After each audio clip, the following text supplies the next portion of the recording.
오늘 주님께서 주신 말씀은 시편 25편의 말씀입니다. 같이 한 목소리로 봉독하시겠습니다. 여호와여, 나의 영혼이 주를 우러러 보나이다.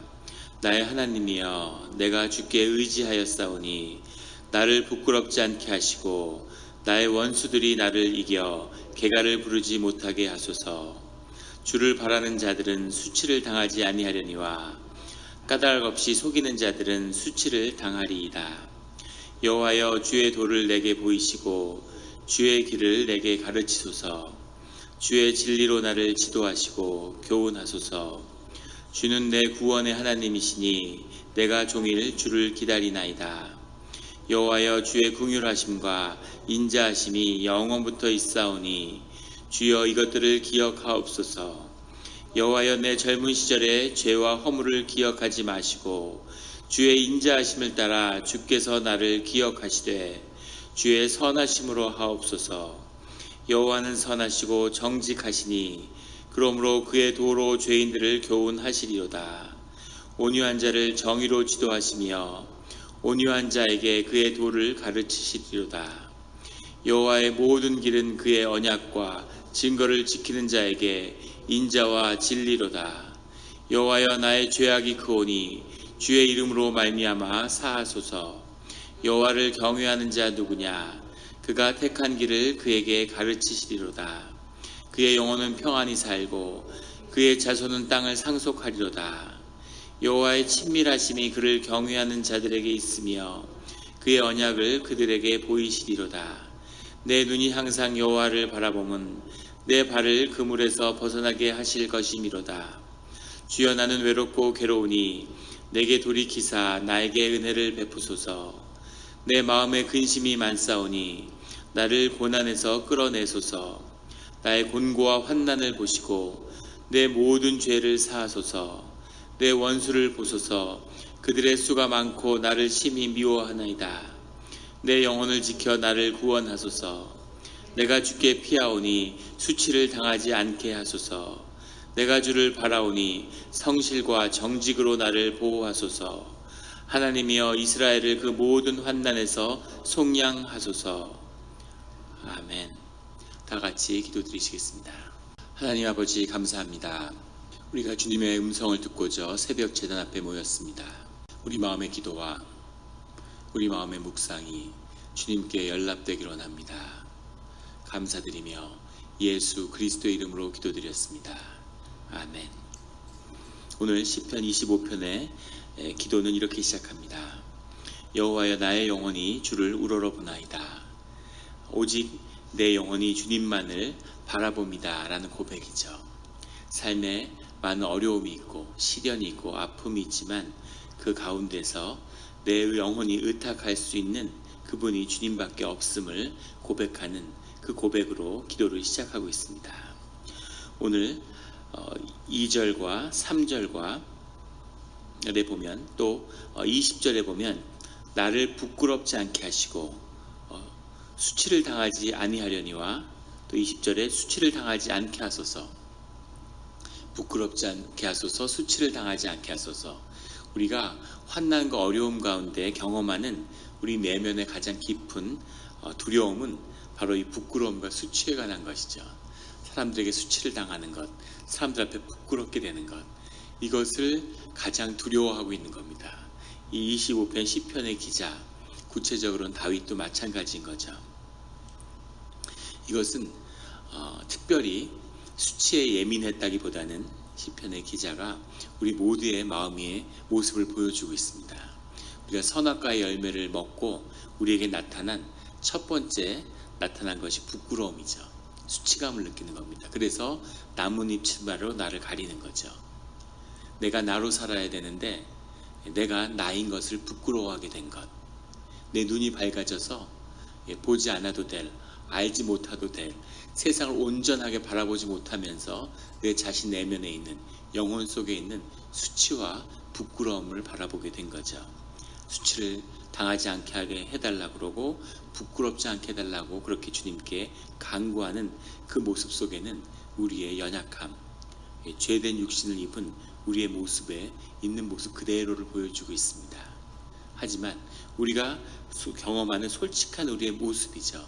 이런 모습을 부끄럽고 수치를 두려워하는데 두렵지 않다고, 부끄럽지 않다고 속이는 것이 아니라 그 부끄러움에 대한 두려움을 주님 앞에 내어놓는 것, 또 주님께 이런 수치를 당하지 않게 해달라고 간구하는 그 솔직한 정직한 심령의 고백, 이것이 우리가 주님께 드려야 할 그런 고백임을 믿습니다. 우리의 연약함을 발견하고 그 연약함을 받아들이는 것, 우리가 늘 실패하고 고난 가운데 우리가 두려워하는 것은 사실은 환경의 문제가 아니라 내 자신의 연약함을 받아들이는 거죠. 그것을 받아들임으로 그 자리에서 주님을 깊이 경험하게 되는 그런 성도님들이 되시기를 예수 그리스도의 이름으로 축원합니다. 3절에 보면 주를 바라는 자들은 카와라는 말인데, 우리 시편을 계속 묵상하시면서 그런 의문이 드셨을 거예요. 왜 다윗은 이렇게까지 고난이 많을까? 왕으로 살았고 인생에 40년을 왕으로 지냈는데, 자신의 인생의 절반을 왕으로 지낸 사람이 왕으로 있으면서 뭘 그렇게 수많은 고난을 주님 앞에 고백하고 적들에 대한 고백을 할까? 이것은 지금 말씀을 나눈 것처럼 환경의 문제가 아니라 자신의 심령의 문제이기 때문에 그만큼 다윗이 깨어있고 영이 예민한 사람이었다는 것을 보여주는 것이죠. 동시에 주를 바라는 자들이라는 카와라는 말이 복수기 때문에 이것은 다윗의 고백이 아니라 하나님을 따르는 모든 자들의 고백이고, 주의 자녀들의 고백을 중보자로서 주님께 대신 고백드리고 있는 거다, 이런 해석도 있습니다. 모든 것이 다윗의 어려움이 아니라 다윗의 심령이 사람들의 영과 연결되어 있기 때문에 그들의 고통을 느껴서 그것을 주님께 상달하는 것이었다 라고 해석을 하기도 하지만, 동시에 다윗도 그 마음속에 심령이 어려운 건 마찬가지인 거죠. 심령이 깨어날수록, 심령이 살아날수록 예민해질수록 그 아픔을 더 깊이 느끼게 되는 거죠. 교회에서 이렇게 보면 영이 열리는 분들이 있어요. 기도를 하고. 그런 분들은 계속 기도로 나가야 되는 겁니다. 그 중보의 은사가 있다. 영이 열려 있다. 영이 예민하다. 이 새벽 기도를 찾는 분들은 사실은 다 그런 분들이죠. 영이 열리면, 영이 열려서 중보를 한다는 얘기는 내 심령의 기도가 내 자신의 삶의 자리를 넘어간다는 얘기죠. 그건 동시에 무슨 얘기냐면 그 삶의 경계를 외부에 있는 것이 넘어온다는 겁니다. 심령이 예민한 분들은 깊은 상처를 받게 되고 더 깊은 아픔을 경험하게 되고, 마귀가 와서 하나님을 묵상하고 하나님을 기도해야 하는 그 심령의 마음 자리에다가 거기다 쓰레기를 퍼붓는 거죠. 세상 걱정을 하게 하고, 두려움을 하게 하고, 갈등을 하게 하고, 미움을 받게 하고, 그런 걸 딱 붙들게 하는, 그걸 갖고 막 고민하면서 심령을 깊이 상하고 황폐하게 만드는 그런 일들이 우리에게 벌어지는 것이죠. 그래서 기도의 자들, 중보의 자리에 부름을 받은 자들은 늘 마음을 깨끗이 하고 거룩한 삶을 살고, 나시린의 소명 같은 거죠. 주님께 더 깊은 기도로 나아가는, 기도를 해야지만 살 수 있는 그런 분들이 기도의 자리에 나오면 시련이 많습니다. 기도의 소명 가운데 나온 사람을 기도하도록 그냥 두겠어요? 마귀가 계속 흔드는 거죠. 기도하러 나오면 정말 좋은 일이 점점 더 많으면 기도의 자리가 넘쳐나겠죠. 아마 줄 서서 새벽 기도를 드릴 겁니다. 기도의 자리에 나오면 어려운 고난이 닥치는 거예요. 그것을 기도로 이겨내야 되는 거죠. 이것이 우리가 시편의 고백 속에서 경험하고 배우게 되는 지혜입니다. 기도를 열심히 나가면 자동차가 고장나고, 부부가 새벽 기도를 나오려고 그러면 새벽에 나오다가 싸움 나고, 몸이 아프고, 집에 자꾸 일이 생기고, 그런 것들을 이겨내야지 기도가 자라고 하나님의 자리에 들어가는 거죠. 그런 축복을, 그 기도에 하나님의 축복의 자리로 부르는 그 콜링을 성취하는 성도님들 되시기를 예수 그리스도의 이름으로 축원합니다. 여기 3절에 나오는 까닭 없이 속이는 자들은 수치를 당하리이다 라는 고백에 속이는 자들은 이 시편의 기자를 개인적으로 속이거나 무슨 이런 음모를 꾸미는 자들이 아니라 바가드라는 말인데, 주님을 모르는 자들, 주님을 인정하지 않는 자들을 의미하는 그런 뜻입니다. 배교자들을 의미하기도 하는데, 주님을 인정하지 않는 자들, 그런 자들은 결국 그 삶의 끝이 수치일 수밖에 없는 거죠. 주님이 벌을 줘서 수치를 준다는 게 아니라 우리의 삶의 본질 안에 있는 깊이 있는 그 선악과의 열매가 수치이기 때문에 결국 주님이 은혜가 아니면 그 끝에 삶에 남는 것은 수치밖에 없다는 거죠. 내가 나를 위해 살고 내 배를 위해서 살아가고 내 심령을 위해서 울고 이런 사람들의 삶의 끝은 결국은 수치와 부끄러움밖에 남는 것이 없는 것이죠. 이것이 우리 삶의 비밀인 것입니다. 6절에 가면 여호와여 주의 긍휼하심과 인자하심이 영원부터 있사오니 주의 이것들을 기억하옵소서. 7절에도 인자하심을 따라 주께서 나를 기억하시되 인자하심이 계속 나오고 있습니다. 우리가 시편과 성경을 통해서 나오는 가장 핵심적인 단어 중에 하나죠. 헤세드라는 것인데, 이 헤세드라고 하는 것은 하나님의 자비고 하나님의 긍휼하심이지만 본질적으로 언약적인 사랑을 의미하는 겁니다. 우리가 사랑스럽고 너무 사랑받을 만해서 주님께서 우리에게 사랑을 계속 주시는 게 아니라 믿음에 기도하는 우리의 믿음의 선배들, 선진들과 하나님이 맺은 그 언약 때문에 우리를 계속 사랑하시는 거죠. 제가 아는 어떤 예전에 집사님이 계신데, 여자 집사님인데 남편이 미국 분이에요. 그런데 남편이 이제 이혼을 하자고 하는 겁니다. 그런데 이제 그래서 와서 어려움을 얘기해서 가서 이제 상담을 하러 만난 거죠. 그 남편을 만나서 이렇게 얘기를 듣는데 남편이 그런 얘기를 하는 거예요. 무슨 가정사에는 무슨 어려움이 있었느냐 이렇게 물어보니까 어려움이 없고 부인을 이제 여전히 사랑한다는 거죠. 근데 왜 이혼을 하려고 하느냐 그러니까 더 사랑하는 여자가 생겼다는 거예요. 부인을 사랑하고 있으면서 더 사랑하는 여자가 있는 거죠. 근데 그분은 결혼의 의미를 전혀 이해하지 못하는 거죠. 결혼이라는 것이 바로 여기 나오는 헤세드의 뜻과 같습니다. 언약적인 사랑인 거죠. 평생 사랑하고 그 사람의 삶을 내 삶보다 더 귀하게 여기겠다고 약속을 한 거죠. 그래서 그 약속을 지키는 것이 사랑인 겁니다. 무슨 정서적이고 감정적인, 우리가 드라마나 대중문화에 휩쓸려서 사랑이라는 것이 내 마음의 변화, 내가 좋고 나쁘고 내 정서적인 어떤 반응, 이런 것이 사랑의 내용인 줄 아는데, 사랑이라는 것은 언약적인 것입니다. 그래서 내 삶의 결단으로 이 사람을 사랑하겠다고 그렇게 약속했기 때문에 삶에 어떤 어려움과 고난이 있어도 끝까지 사랑하는 거죠. 이것이 주님이 우리를 향하는 인자하심, 헤세드의 내용입니다. 사랑하기로 하셨기 때문에, 그러니까 우리가 정말 사랑받을 수 없을 것 같은, 정말 용서할 수 없을 것 같은 그런 행동을 해도 주님께서 우리를 계속 사랑해 주시는 거죠. 그런 언약적 사랑을 놓치지 않고 끝까지 붙드는 그런 성도님들이 되시기를 예수 그리스도의 이름으로 축원합니다. 6절 7절에 보면 기억하옵소서, 기억하지 마시고 기억하시되, 계속 기억에 관한 이야기가 나옵니다. 인지 과학자들이 이야기하는 내가 나라고 말할 수 있는 나는 누굴까? 그건 내 기억이죠. 기억이 납니다. 그런데 결국은 우리가 새로운 육신을 입어서 새로운 삶을 살아갈 때 그때 나를 나라고 말할 수 있는 것도 내 기억이죠. 우리 육신이 새로 입는다는 것을 우리가 받아들이기 어려울 수도 있을 텐데, 우리 몸이 계속 새로운 육신을 입고 있죠.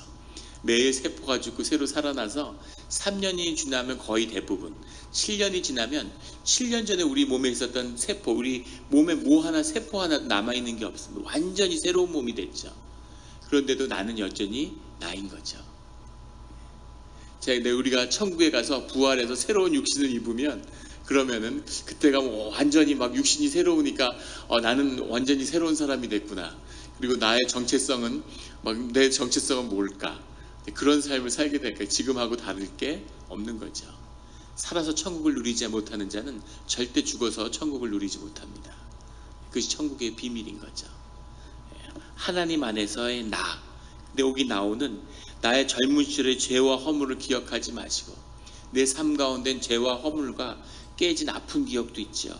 하지만 주님 안에서 기억되는 것들이 있는 거죠. 삶을 돌아보면 주께 헌신하고 주의 음성에 따라서 순종하는 그런 삶을 늘 살려고 노력을 했습니다. 물론 늘 그렇게 살지는 못한 것 같지만, 영국에 유학할 때 그때는 주님의 음성을 듣고 경험한다는 것이 큰 도전이 됐어요. 그 음성이 처음 들렸는데 그 음성에 순종한다고 가진 것을, 모든 것을 사람들과 나눠야 된다는 그런 마음을 주시는 거죠. 그래서 정말 모든 걸 나눴습니다. 차부터 가진 모든 걸 다 나눴는데, 사실 그걸 나누는 마음 가운데에는 그런 마음이 있는 거죠. 주께서 더 좋은 것을, 더 많은 것을 더하실 거라고 하는. 근데 계속 그런 축복이 있었기 때문에 믿음으로 그렇게 한 겁니다. 그랬는데 이번에는 다 나눴는데 더하시지 않는 거죠. 예. 그래서 굉장한 어려움을 겪었습니다. 지나온 걸 생각해 보면 또 공부를 하다가 중단하고 수도원에 들어가서 지내고, 어찌 보면 세상의 눈으로 보면 계속 자기 삶을 파괴하는 그런 선택을 했던 것 같아요. 그런데 마음속에 늘 어려웠던 건, 이게 정말 주님의 선택이었을까? 혹시 마귀에게 속은 건 아닐까? 아니면 자기에 사로잡혀서 내 소리를 잘못 들은 건 아닐까? 이런 두려움도 있는 거죠. 근데 지나고 나서 중요한 건 뭐냐면, 뭐 잘 되고 못 되고 성취되고 안 되고 이게 중요한 게 아니라, 주님의 뜻에 따라서 주님의 뜻에 순종하는 그런 결단을 해왔다는 것, 그게 중요한 거죠. 그것만이 내 삶에 남는다는 겁니다. 주님과 함께 했던 시간, 그 시간만이 내 삶을 이루어가는, 내 삶의 그릇을 이루어가는 그런 시간이 됐다는 거죠. 저는 봉천동 변두리에 재개발되는 그런 봉천동 변두리에서 자랐는데, 환경은 아주 안 좋았지만 아이들끼리 그 안전한 그 끈끈한 한 덩어리가 돼서 자랐죠. 가족처럼. 초등학교 입학하기 전부터 아이들이 때로 몰려다니면서 그 삶을 20대 중반까지 계속 이어갔어요. 똑같은 아이들이. 그런데 30대 후반이 돼서 유학을 갔다가 한국에 들어가서 친구들을 만났는데, 친구들이 놀라운 건 중고등학교 때하고 똑같은 거죠. 근데 마음속에 이제 이것은 아니구나, 이 경험은 내 삶에 아무것도 이루지 못했구나 하는 것을 발견하게 되는 겁니다. 삶에 대한 두려움 때문에, 그 삶의 본질이 무엇인가를 마주하지 못하기 때문에 서로 이렇게 붙들고, 그리고 두려움을 피하는 거죠. 고3 때 친구들이 독서실을 잡아놓고 수십 명이 거기서 때로 살면서 놀았어요. 두려움이 없는 거죠. 우리가 함께 할 땐 두려움이 없었다, 이런 광고 카피처럼 삶의 본질, 마주해야 할 본질을 피하는 그런 것으로서 서로 무리가 되었던 거죠. 이것은 공동체가 아닙니다. 하나님 안에서 하나님의 이름으로 기억되는 그 시간만이 내 삶이라는 것을 오늘 시편 기자는 알고 고백드리는 거죠. 그래서 기억해달라고 주님께 말씀드리고 있는 겁니다. 11절에 가면, 여호와여 나의 죄악이 크오니 주의 이름으로 말미암아 사하소서. 죄 고백 가운데 용서해 주십시오, 죄악을 지어 주십시오 라고 막 주님께 기도했는데, 기도하다 보니까 자신의 죄악이 너무 큰 거죠. 그래서 주님 앞에 회개하는 겁니다. 주님께 우리가 드릴 것이 회개밖에 없다는 거죠. 13절에 그의 영혼은 편안히 살고 그의 자손은 땅을 상속하리로다. 그래서 굉장히 큰 말씀이죠. 땅을 상속한다는 것, 땅을 주겠다는 것이 구약의 약속입니다. 전체를 관통하는. 왜 땅을 가지는 것이 그렇게 중요했을까? 굉장히 큰 주제이기 때문에 새벽에 나누긴 참 어렵죠. 하지만 주님 우리에게 이것을 약속했다는 것을 우리가 늘 기억하고 붙잡아야 합니다. 14절에 여호와의 친밀하심이 그를 경외하는 자들에게 있으며 그의 언약을 그들에게 보이시리로다. 굉장히 중요한 말씀이죠. 여호와의 친밀하심, 주님이 친밀하시다고 하는, 하심이라는 이 말이 소드라는 말인데, 이것이 비밀스럽게 하는 회담이라는 뜻입니다. 비밀 회담이라는 건 뭐냐면, 사람들이 모르게 둘이 모여서 이야기를 하는 거죠. 밖을 향하여서는 비밀이지만 그 안에는 비밀이 없다는 뜻이죠. 서로 마음을 열고 둘만이 아는 대화를 한다는 겁니다. 그런데 주님이 우리와 그런 친밀하심, 그런 비밀을 공유하신다는 거죠. 영의 비밀입니다. 영이 열리고 심령이 열리면 그런 걸 깊이 경험하게 되죠. 아침에 새벽에 기도해 또 오랫동안 기도하신 분들이 그런 걸 경험할 겁니다. 심령 가운데 느껴지는 게 있고 삶이 연합하고 중보하다 보면 마음에 오는 게 있으실 거예요. 그것을 주의 이름으로 선포하는 것이 예언이죠. 우리의 믿음과 또 공동체의 덕을 위해서 자제할 수도 있고 선포할 수도 있는 것이죠. 하지만 마음에 오는 것이 있는 겁니다. 그런 비밀스러운 것을 주님이 우리에게 열어주신다는 거죠. 그래서 그의 언약을 그들에게 보이시리로다. 이 보이시리로다가 우리가 잘 아는 성경에 나오는, 우리 계속 나오는 알다라고 하는 야다란 뜻입니다. 하나님이 그 비밀하심을 우리에게 드러내심으로 해서 그의 언약을 우리에게 몸으로, 경험으로 알게 하신다는 거죠. 그 비밀을 우리가 몸으로 경험했기 때문에 그래서 우리가 깨달아서 아는 거죠. 우리가 머리로 알면 아는 것 같지만, 머리에서 생각에서 나오면 아는 것 같지만 그건 내게 아닌 거죠. 내 몸에서, 내 심령 가운데서, 심원에서 나오는 것만이 내가 아는 것입니다. 제가 거의 모든 것에 대한 호기심이 있는데 우리 아버지의 유산인 것 같아요. 어린 시절에 보면 아버지가 낚시책을 열심히 읽는데 저희 아버지는 낚시를 안 하십니다. 근데 낚시책을 열심히 읽었기 때문에 낚시에 대해서 평생 낚시하는 사람보다 더 잘하는 거죠. 저도 그걸 물려받아서 온갖 호기심도 있는 걸 다 찾아봐요. 궁금한 걸 참지 못하죠. 그래서 거의 모르는 게 없었습니다. 지금은 그러지 않지만 궁금한 걸 다 아니까. 근데 기억나는 게 한 대학 선배하고 바둑 얘기를 한 거예요. 바둑의 역사와 혼인방의 역사, 일본 중세의 바둑이 어땠는지, 바둑의 얘기를 하니까 완전히 그 선배가 압도된 거죠. 너무 감동받아서 나중에 얼굴이 상기돼서 바둑판을 들고 왔어요. 근데 문제는 제가 바둑을 못 둔다는 겁니다. 바둑의 역사와 바둑책을 알아서 바둑의 기사들이 어떻게 하고 바둑의 역사가 어땠는지를 알 뿐이지 바둑을 못 둬요. 그런 거죠. 야다라는 건 내 몸으로 아는 거죠. 진짜 아는 겁니다. 사람들은 머리로 알고 생각으로 들어왔다 나가면 내가 안다고 착각하는 거죠. 세상의 모든 어려움, 교회 모든 어려움은 다 이 머리에서 나오기 때문입니다. 신앙을 흉내내고 어디서 많이 들었고, 그래서 신앙을, 하나님을 안다고 착각하는 거죠. 익숙할 뿐이지 모르는 겁니다. 하나님을 진짜 아는 그것이 신앙의 중심인 거죠. 이런 주님을 진짜 아는, 몸으로 아는 주님의 그 비밀을 우리 심령 가운데 담는 그런 자리에 서시는 우리 성도님들이 되시기를 예수 그리스도의 이름으로 축원합니다. 기도드리시겠습니다. 하나님 아버지 감사합니다. 이 새벽에 하나님 이렇게 큰 말씀을, 깊은 도전을 주시니 감사합니다. 늘 우리의 심령을 붙들어 주시고 축복하여 주시고 주님이 새벽의 기도 자리에 세우신 그 뜻이 있는 줄 믿습니다. 우리의 영이 자라며 심령이 자라며 우리의 마음의 깊은 곳에서 주님을 만나고 주님을 정말 알아가는 그런 우리 신앙의 자리, 우리 교회의 자리가 되게 하여 주시옵소서. 우리가 작고 큰 많은 기도의 제목을 주님 앞에 가지고 나왔습니다. 그 기도를 들으시고 안 들으시고를 주님께 올려드립니다.